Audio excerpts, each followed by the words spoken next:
สบายดีพี่น้องสบายดีเบิร์ดทุกผู้ทุกคนเด้อพ่อกันคือเก่าเด้อพี่น้องเด้อบรรยากาศฝนตกเนาะบรรยากาศฝนตกฝนช่วงนี้พายุเข่าพี่น้องพายุถล่มอย่างนักเลยผู้ได้ชีวานกล้ากะล่อพังพายุให้ก็ได้เพราะว่าพายุเข่านั่นนี่มันหวานบ่ได้เนาะพี่น้องเพราะว่าหวานแล้วมันจะโฮมเด้ฝนจะเห็นในเข่าโฮมเลยมันจะเห็นในก้าเขาออกบ่งามเลยมันจะเป็นดอน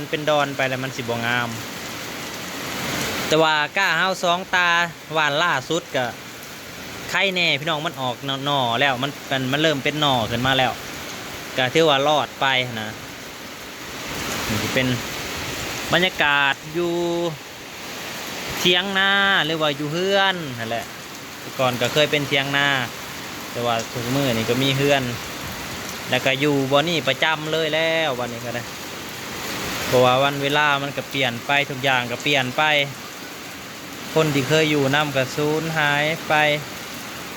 คือว่าละเวลามันหมุนไปทุกอย่างก็เปลี่ยนไปเนาะก็ต้องยอมรับกันให้ได้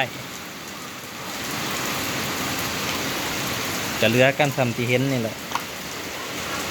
เหลือกันทำที่เห็นนี่แหละ4 คน5 คนทั้งท่านว่าแต่สิ่งลักๆก็มีแต่น้องนัทซ่าในแหละที่ซอยเบิ่งน้องก็คือว่าในความพยายามของนางก็เก่งอะดิยอมรับว่านางเก่งนางเบิ่งน้องได้เอาน้องได้โอ้เก่งนางเอาใจใส่ขนาดเลยได้ก็บ่คิดว่าน้องนัทซ่าจะเฮ็ดได้ขนาดนี้นะนางเก่งเลยเอาน้องได้เบิ่งน้องได้หยอกน้องได้นางก็เปลี่ยนแปลงตัวเองจนว่าเบิ่งดูแลน้องได้โอ้นั่นแหละหักแพงเท่าไรพี่น้องเอ้ยใครมาอยู่น้ำก็ได้หักแพง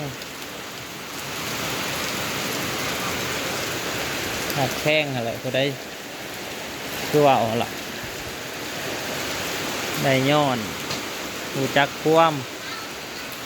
รู้จักซอยกันยามบ่มีคนหักแพง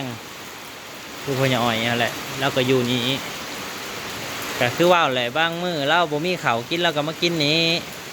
ก็บอกเล่าแหละว่าคันเจ้าบ่มีข้าวกินจะก็มากินนี้ก็ได้ตามนั่นแหละบอกเล่าเพราะว่าเราก็บั้นป้ายของชีวิตเลยล่ะเล่าก็ได้อายุ50แล้วก็บ่มีที่พึ่งบ่มีบ่องอาศัยยามบ่มีกินอะไรเราก็คือว่าเอาล่ะสิโง่หาภัยบ่มีภัยให้เราอาศัยเลยนะเอาเราอาศัยภัยบ่ได้แล้วคือว่าอะไรเฮาก็ซอยยามเจ็บเป็นเอ็นอุ่นบ่มีเงินเฮาก็หายเบิ่งกันไปแย่งกันไปพี่น้องเอ้ยคนเฮามันบ่ฮอด100 ปีจักคนดอกบ่เท่าความดีที่มันสิอยู่ได้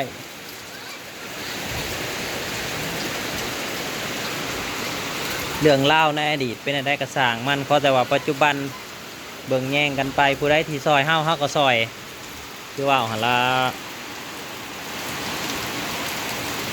นี่ก็คากร้ายพี่น้องบรรยากาศฝนตกก็คากร้าย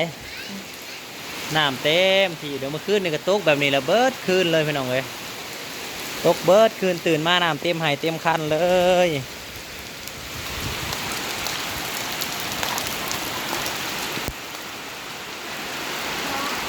มาน้ำเต็มหายเต็มคันฮะ งอกอยากกินนมเฮ้ยหันมาหน่อยเป็นหยังฮะกินข้าวก่อนไว้ลูกมาม่ำข้าวเร็วลูกเร็วปลาลุงอย่าเห็นบางครั้งกินข้าวเร็วกินข้าวมาม่ำเร็วที่กินให้เบิ่งแล้วนั่นที่กินข้าวให้เบิ่งนั่นกินข้าวไว้กินข้าวน้ำมันหยาเร็วก่อนหูมันจะกินข้าวแล้วเร็วซ่าป้อนข้าวแล้วกินข้าวเร็วม่ำเร็วม่ำเร็วเร็วกินข้าวแล้วจะกินนมเด้อข้าวโบกินเลยอยากแต่นมอย่างเดียวตำยังได้ป่งมัก เงาะบ่อยากกินข้าว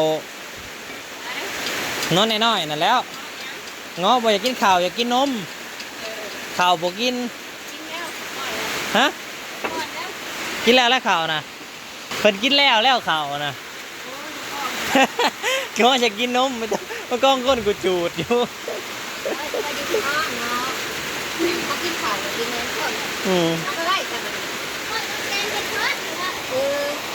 น้ำกินข้าวแล่พอทันว่าน้ำกินอะไรข้าวนะมากองก้นกูจูดอยู่บ่อยากกินข้าว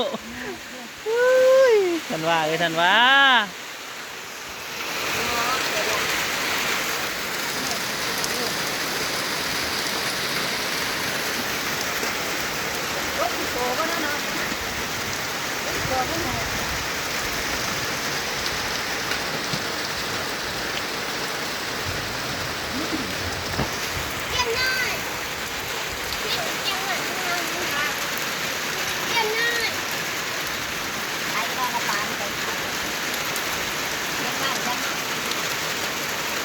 ใหญ่พี่น้องเอ้ยบรรยากาศท้องทุ่งนาอันแสนที่มีความสุขผู้ใดที่เคยอยู่ท้องไห่ท้องนาเนาะที่ว่าไปทำงานอยู่แดนไกลกับฝากเบิ่งฝากส้มไปเด้อผู้ใดกินฮอดบรรยากาศบ้านเฮาเนาะผู้ใดกินฮอดกับฝากเบิ่งฝากส้มฝากเป็นกำลังใจเนี่ยว่านี่คือก้าวเข้าสู่ฤดูการเฮ็ดไห่เฮ็ดนาแล้วผู้ได้กินฮอดก็ฝากเบิ่งนะเด้อพี่น้องบรรยากาศท้องไห่ท้องนาเนาะอยู่ไกลมันอาจจะบ่เห็นได้อยู่ในเมืองมันบ่มีบรรยากาศแบบนี้ได้แต่เฮาก็ถือว่าจะถ่ายคลิปบรรยากาศให้เบิ่งตลอดคู่มือเนาะถึงที่อยู่ใกล้แต่ว่าเขามาหับชมช่อง YouTube ปอดาวซาวน้ำกันได้สว่าได้เบิ่งบรรยากาศที่ดีล่ะเพราะว่าถ่ายแต่บรรยากาศท้องไห่ท้องนาวิถีชีวิตที่พี่น้องบ้านนอกเขาเคยอยู่เ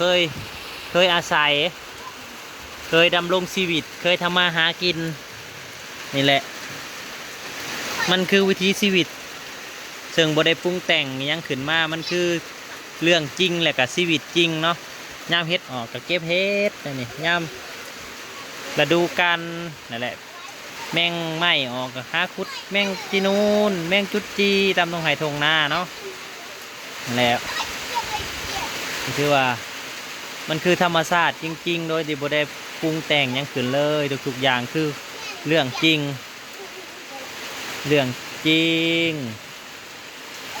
คนกระยุดไปเลยพี่น้องเอ้ย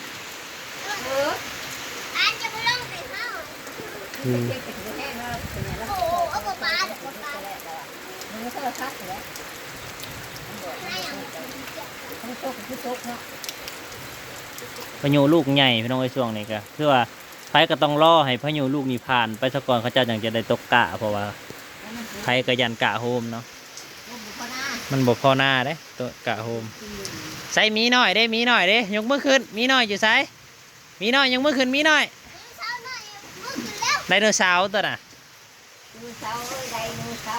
ไดโนเสาร์น้อยนี่แหละพี่น้องบ่เงายันเพิ่นนี่แหละบ่มีคำว่าเงาเลยมีแต่คำว่าดุไหมขยันไหมขยันอุ้มไหมเนาะดื้อบ่อย่าไปไหมแรงเอามาเบิ่งดูนะซ่ามันนะเป็นอะไรเอามาซิมเบิ่งดูให้ปลาลุงเบิ่งดูปลาลุงคิดตัวได้ว่าอยากชื่อมันมีหาทุงนะทุงละ30ผ้าเหลือมพี่น้อยผ้าเหลือมผ้าดำ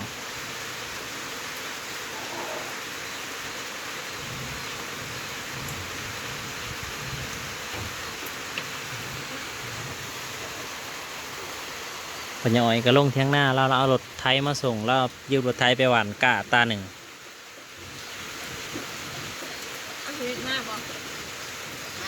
หวานให้ลูกสาว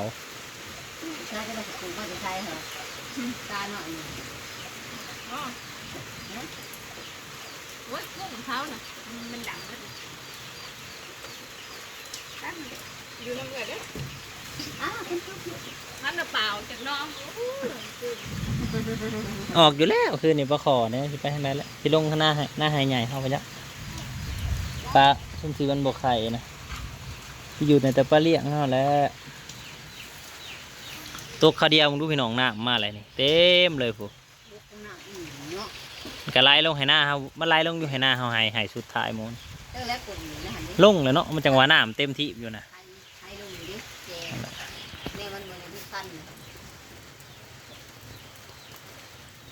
ถือว่าเป็นคลิปสั้นๆเนาะพี่น้อง10 กว่านาทีถ่ายบรรยากาศฝนตกให้เบิ่งอยู่เที่ยงไห้เที่ยงหน้าอาซาได้ยังมาดูในมันนี่แหละมันที่เขาไปคุดมานะพี่น้องมันบ่ได้ขี้ล่ายเด้ไทยมานะงาม